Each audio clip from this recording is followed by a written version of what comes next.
Researchers at the University of Michigan found that the average person spends roughly 80% of their waking hours around other people, and yet, for a surprisingly large percentage of the population, those same hours are the most exhausting part of their entire day. Not because something went wrong, not because they failed socially, but because they feel things most people simply do not register. You are not average in this way. You never have been.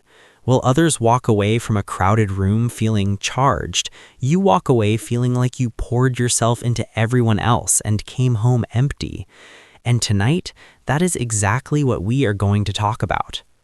You were not always this aware of it. Think back, maybe to a classroom, maybe to a birthday party you attended as a child. You were present, you laughed, you participated. But somewhere underneath the surface, even then, you were picking up on things others missed.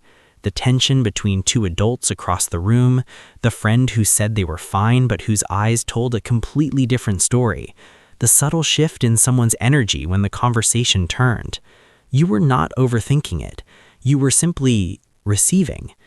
Over time, as the inputs kept coming and no one around you seemed to notice the same things, you began doing what any intelligent organism does when its environment demands more than it gives back. You started conserving. You pulled in. You became selective. And if no one ever explained why, you probably started wondering if something was wrong with you. There is not, but here is what nobody tells you about that feeling. In the early 1990s, a researcher named Stephen Porges introduced something called polyvagal theory, and it quietly changed everything we thought we knew about how human beings respond to social environments. Here's the simple version. Your nervous system is not passive.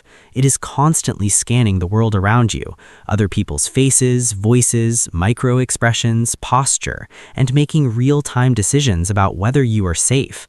Most people's systems do this scanning at a low background hum, but for some people, and you are very likely one of them, that system is extraordinarily sensitive. It picks up signals others miss entirely. It processes social information at a depth that the body treats almost like physical labor. This is not anxiety. This is not shyness. This is your nervous system doing its job at a level of precision most people cannot even access. You are not broken. You are finely tuned. But here is where it gets complicated. That fine-tuning did not arrive randomly. It was built. At some point in your early life, maybe in a home where the mood shifted unpredictably, maybe with a parent whose emotional state you learned to read before you could even articulate why, your younger self made a brilliant adaptation. It decided that if you could sense what was coming before it arrived, you could prepare. You could protect yourself or someone you loved or the peace of a room. You became a reader of rooms because you had to be. That skill was not a flaw. It was a blueprint your younger self drew to survive. The tragedy is not that you developed it. The tragedy is that no one ever came back later and said, "You are safe now. You can put it down." So you kept carrying it into friendships, into relationships, into every social space you have entered since. And your body still charges admission every single time. But what that cost is doing to you, that is something most people in your life have no idea about. Let us be direct with each other, because you deserve that. This sensitivity, as real and as valid as it is, has a dark side you cannot afford to ignore. The Centers for Disease Control and Prevention has linked chronic social exhaustion to measurably higher rates of inflammation, disrupted sleep, and compromised immune function. A landmark study published in Psychological Science found that people who consistently suppress or manage the emotional input of others experience significantly faster cognitive fatigue than those who do not.